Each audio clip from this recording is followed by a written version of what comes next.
Jake Rasmussen here, YM360, Dr. Alan Jackson, Youth Ministry Extraordinaire, that you probably wouldn't want the title. I get it, so I just want to say it and get out of the way. And then Amy Howell, YM360 as well. It's really cool. I was sitting in the office just this past week, and Amy comes up, and I'm in a meeting, and she goes, "Hey, do you have Dr. Jackson's phone number?" Not to me, because clearly I'm not cool enough, but that's Andy Blank's. And so anyway, they got connected, and Amy and I circled up after that, and you said that this was your youth pastor. That's right. That's incredible. Yeah. At the church where I'm now the senior pastor. So where you went back to just recently. Right. Yeah. Right. I did not know that story. Mm-hmm. Yeah. That is incredible. So tell me, what was it like growing up in a youth ministry of a youth ministry legend right now? Well, I'll tell you this. We had a rocky start with the youth ministry, not because of Alan, but because we had multiple people. We had Okay. people come in and out, and just left. You know how that can be for youth ministry. We just let a lot of gaps there, and it was my 10th grade year, so the beginning of my 10th grade year, that Alan came in and just really provided a great, solid, stable, just what we needed. Mm-hmm. So it was in a very key time in my life. I was going through some things with our family, and with my dad being sick, and he passed away, and Alan kind of came in, and so we had a quick connection just through that. He was able to really help minister to our family. So yeah, it was a very it was just a great time. I feel like for him to be there, our youth ministry was very unique, and he was exactly the person for the job. It was a good run. It was. It was. So good that you came back. That's the interesting thing. The connections with families. Amy's parents, her brother. A lot of the families are still there. Several of them on staff. Katie Maroney is on staff. And real deep connections. I've followed you from afar for so long. You have the rare knack to not only be on the equipping and the institutional side of youth ministry as a professor, Right. but so much as a practitioner as well. So stories like this warm my heart because somebody that could sit in your class, they know your theoretical knowledge, but it isn't just theoretical for you. No, it can't be. You know, knowledge doesn't save anybody. Yeah. Knowledge doesn't disciple anybody. It's part of it, but even an educator will tell you there's the knowledge and the passion and the doing. Yeah. And I'm so excited about how many of the students that have kind of passed through the periphery and then right close are actually, the naysayers talk about the failed youth ministry experience. Okay. 75 years, have we really moved the needle with all the well, we have. Yeah. We have. And stories of hope. There are stories of hope. There are other students. We're at Conclave, and I don't know if anybody knows that, but in the exhibit hall, we keep meeting other students who have passed through ministry at New Orleans or through Dunwoody, and it's pretty amazing to just see what God does. It's not a failed experience when it comes to relationships. Yeah, that's good.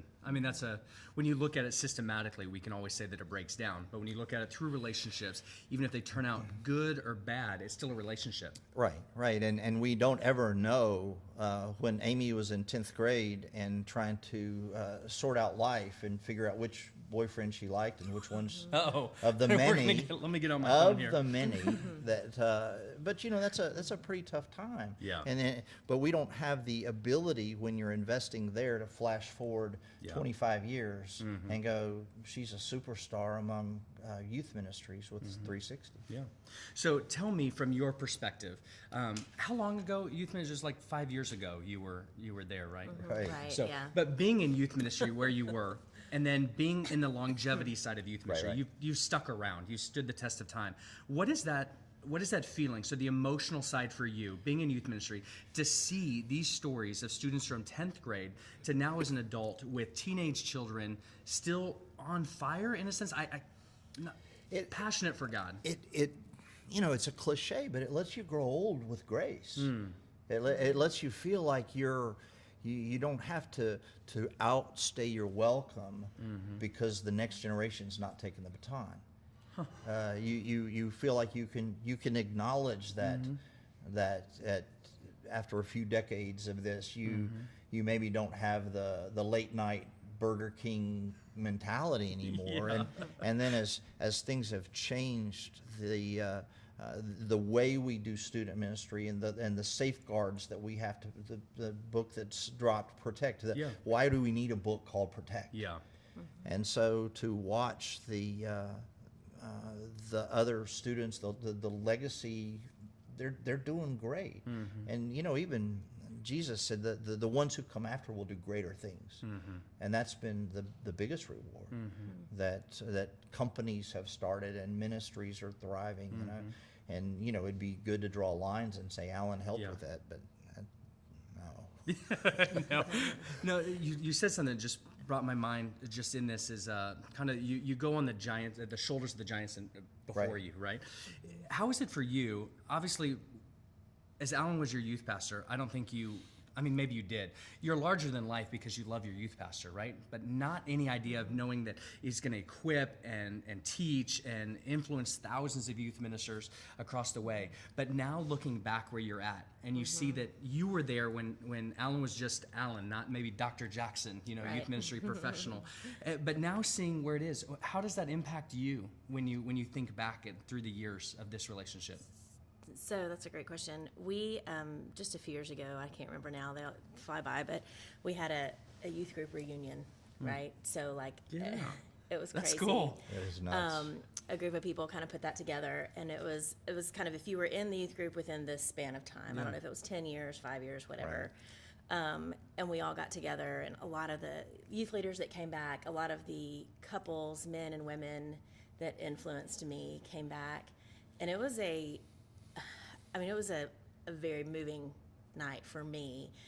I left there pretty much in tears, just so thankful and grateful. And I think one of the things that I see from that, and just even in this conversation, is Alan, I think as a youth, larger than life youth minister, like he's kind of the guy, but I was able to see how his investing in those leaders and those leaders investing in us was so significant. And how much he spread that vision, and some of it, I don't know, that would even be attributed to Alan. And he would say that too. Like, it was just those leaders that came in that were willing. Right. God was just, it was a special season, and from the grumpy old man get off my lawn side of it, at this reunion, I'm meeting students who are development directors with Youth for Christ, who are running collegiate ministries, who are in mega churches, who are publishing, who are writing, who are creating films, Christian films, seminary professors. They were all students that grew out of here. Various seminaries represented, Army chaplains, hospice, and it's like the kids are all right. Yeah. That you go, okay, they're going to do youth ministry, and then they've done their thing. But they didn't. They did youth ministry, then they found their thing. And then and now other people think they're heroes. I can't even imagine the students, the young women at her church who speak of her the same way that she spoke of my wife. Wow. This relationship is so interesting, and I know you would never want to take credit for this, right? We know that God has worked through this, but it's almost like the anointing of the time and season that God placed you at that church, and your leadership and empowering other leaders and speaking into is carrying through the generations. It was a special season when there had been a lot of turnover among youth pastors, and there were 35 something high schools, and so it was 5 counties, a lot of cohesion that took place at the church. And it was the season in ministry where we did a lot of stuff at church, and so church was kind of the hub, the HQ. And it was a very special anointed season, and that's probably the way most of us feel in youth ministry, is that the best we do is when we get out of the way. Yeah, and I would agree. But I would say, just from my experience, especially early on in youth ministry, serving in a church, is I thought it was about me.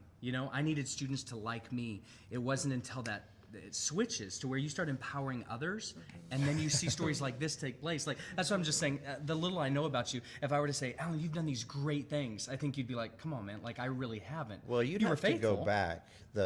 Amy, when she said that the ministry got off to a rocky start, I had only been at Dunwoody for 3 days when we went on a retreat. Fall retreat. And Yep. we left on Friday, and on Sunday I sent 4 kids home. Well, so off First to week an at amazing work. start. 48 hours on the job. Wow. I It sent wasn't 4 me, kids by home the from a way. retreat. Okay, I'm just going to ask you later. Right. not- And at least one of those I sent home is doing great things in Christian ministry. Wow. But I got over in a hurry that they were going to like me. Yeah, that's good. I mean, I wish I had learned that early. I mean, that's a really good word. Like, But we never quit. We never quit wanting that. Yeah. We never Okay, quit that's fair. wanting that. It makes all of us feel good when people affirm us, and I think Of God, course. it's God's attaboy. He he says, hey, you've done great things in ministry. Y'all are changing lives with what you do at 360, and it's an amazing thing to watch that too. Yeah, I mean, the youth pastor is the hero of our story, right? The youth leader, volunteer, paid. It makes they're the hero of our story.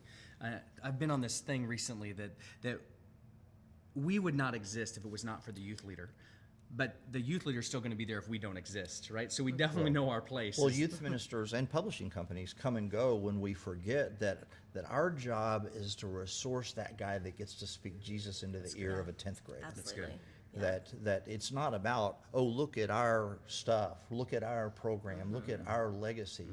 It's about the here and now is that I get to be in the ear of somebody, but they get to be in the ear of somebody where eternity is at stake. That's so good. And it's like we've got some scars and we've done some things and God's used us and because of us and in spite of us. Yeah, Right. But, definitely in spite in my situation. But you can only imagine. I'm going to be a grandfather, by the way. So I heard. And the whole algorithm of okay, there's a baby coming that's going to have some of my DNA in it. Wow.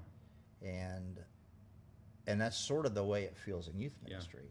And that's good. And when they grow up and they're influencing lives, if Amy introduces me to some of the students in her church, I'm not a big deal with them. Yeah. Yeah. But Amy It is. is perspective. Yeah. But Amy Yeah. is. And that makes me feel better than anything else I could do.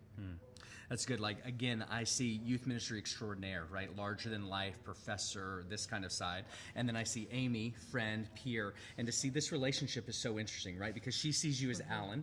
And I see Amy as YM360, we assemble awesome, right? Right. Amy serves churches so faithfully in the area of Bible study, Right. resources them, connects with them. And now I just see this extension, and it's because you played a role in that, and then obviously many other things are along the way. But this is really cool. This is pretty special just for me seeing this on the outside and just see the way you talk about Alan, and then just even hearing your longevity as well. So Well, thank you for it's- being faithful. It's an amazing journey, and to hear the stories, like Yeah. you say, we the youth ministers in the center of the story, and Yeah. it's fun to watch. I mean, right before we went on, we were talking about relationships. You know, Right. just the youth ministry is about those relationships. Absolutely And is. so there's redemption and there's good stories. And sometimes they don't turn out the way that we want, but relationships are always the foundation. But we don't know how they're going to turn out. Yeah. We that's a good just word. don't know. And we meet the son or a daughter of a student that we kind of wondered about, and all of a sudden the son or the daughter is just charging hell with a water Yeah. pistol. That's good. That's good. And I think it's not our job to know how it turns out. That's why we don't. No. To be faithful in the Our job meantime. is to be faithful with what we've been given. It's so good. We will see greater things. That's right. And I'm fortunate to have been around long enough to see the stories and to hear the stories. Well, thanks for being that example, and thanks for you being that example, and spending some time and just sharing your story Well, a little thanks bit. So for so much. allowing us. Amy, it's great to see you. It's been great. See you later.